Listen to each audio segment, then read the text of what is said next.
Թատրոն, հեռուստատեսություն, ռադիոմանկավարժություն։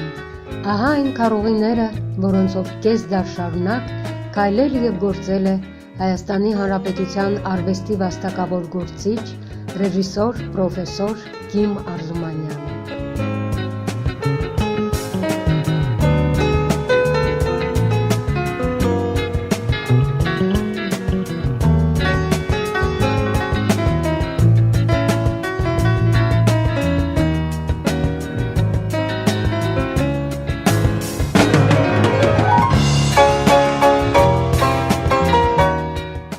Ես ճանաչում եմ Կիմին 51-52 թվականներից,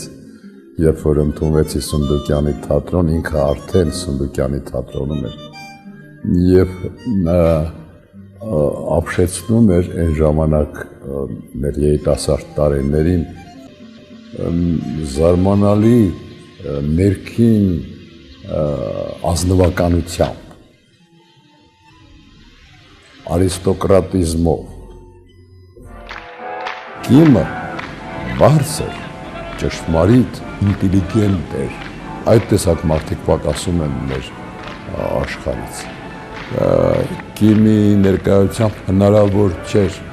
փոքր լինել, ճղճիմ լինել, նրա կողքին հնարավոր չէր բամբասկոտ լինել, հնարավոր չէր անազնիվ լինել։ Այս իմաստով սա այն մարդն էր, որ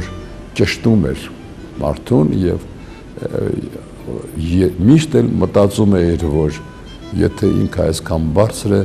դու էլ պարտավոր ես քեզ վերանայել եւ մի քիչ համապատասխանել Կիմ Արզումանյանին։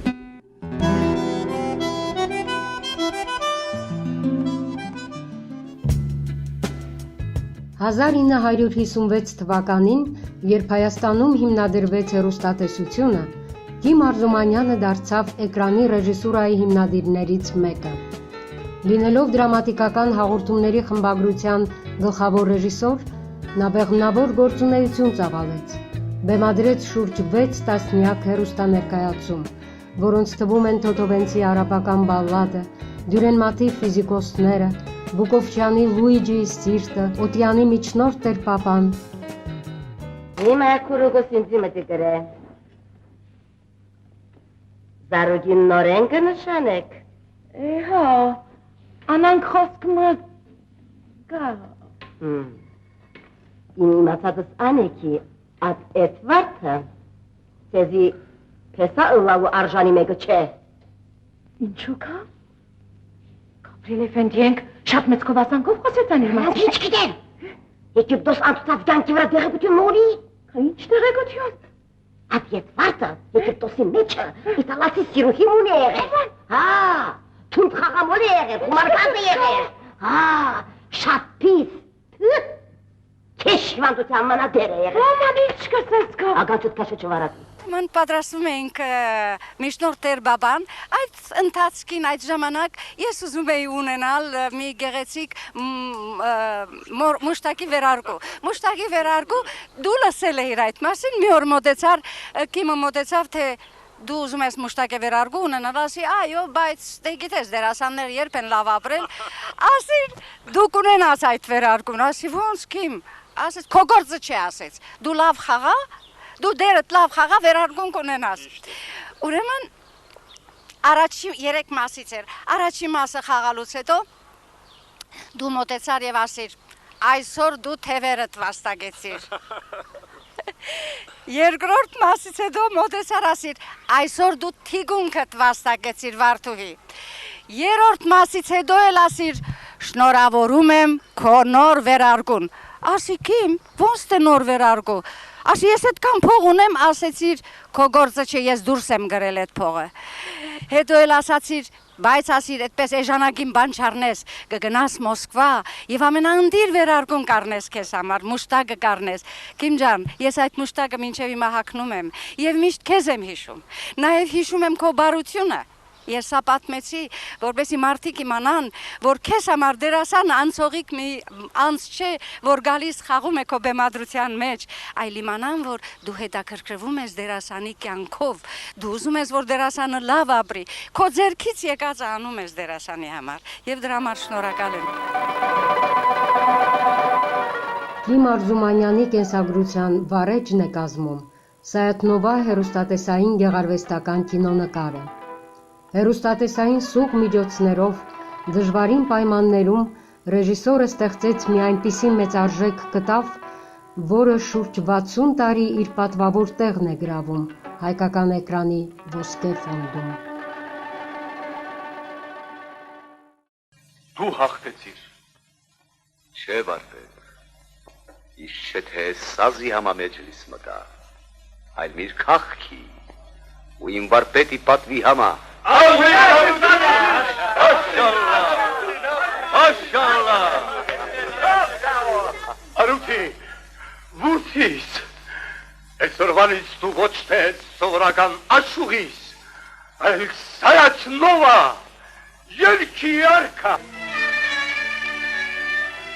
Յուրաքանչյուր մարդու կյանքում մանկության տարիներին լինում է որևէ հեքիաթ, պատմություն, որը նա ցանկանում է անընդհատ լսել։ Շատ լավ իմանալով բովանդակությունը միևնույն է, անընդհատ հաճելի է լսել նույն այդ պատմությունը եւ կարող եմ ասել, որ ինձ համար այդպիսի մի հեքիաթ էր Սայաթնովայի նկարահանումների մասին պատմությունը, որը շատ հաճախ ինձ պատմում էր պապիկը, թե ինչպես է գրվել Սայաթնովայի սցենարը, ինչպես են նրանք նկարչի հետ միասին ստեղծել Սայաթնովայի կերպարը։ Եվ այդ պատմության մեջ իմ ամենասիրելի դրվագն այն էր, թե ինչպես է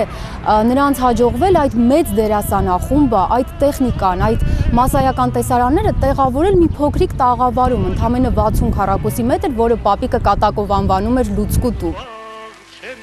Աննա, Սայա, դու իմ երկն ես երկու։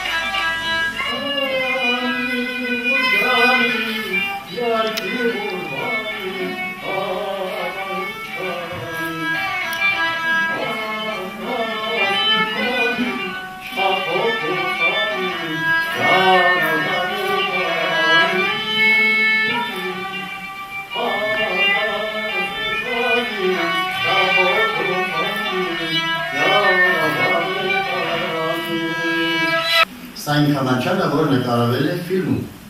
Լավեք է։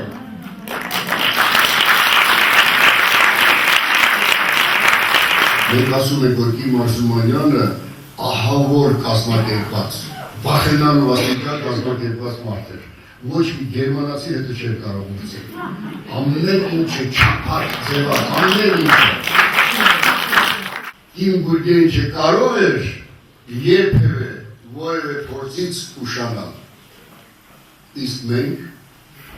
դալիքում կան դերասաններ նաև, կան արվեստի մարդիկ։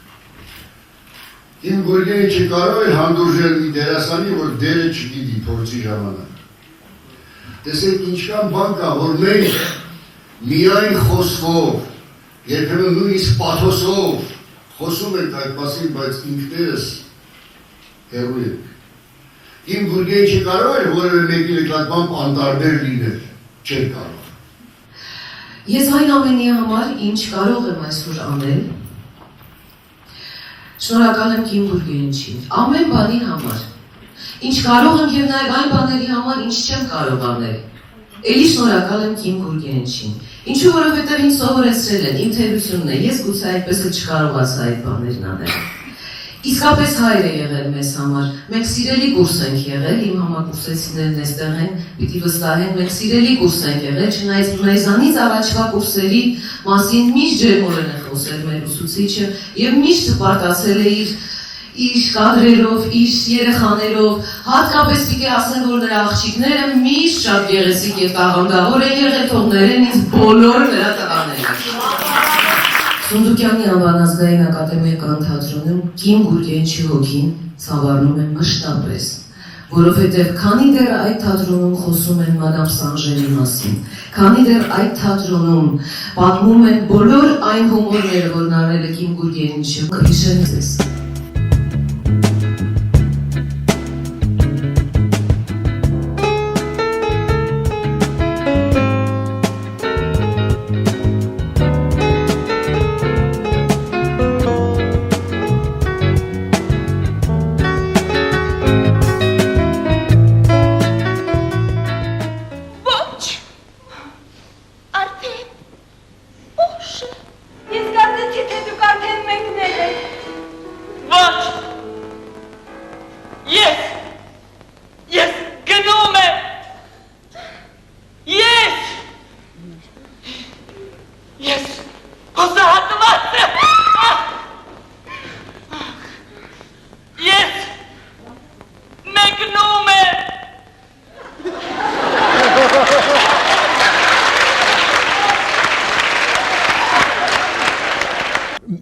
իրականության մեջ կան մի շարք ասես ակտիվ թատերական մանկավարժներ, որոնցից թերևս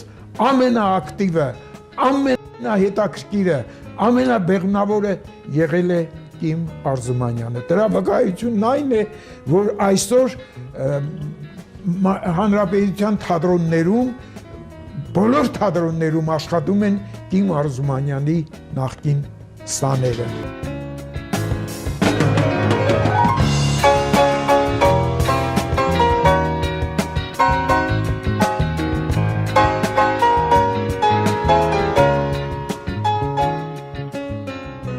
Դու ծնվել էիր ապրելու համար, որ ամենուր փռես խինդ ու բարիք։ Դու ծնվել էիր, որ կամքով համար մեր ճամփից ցրես սևամպ ու չարիք։ Առանց քեզ կյանքը դատարկ է այնպես, օրերը ձանձրալի են ու տրտում։ Քո բարի անունով հավետ կապրես հարազատների բոլորի սրտում։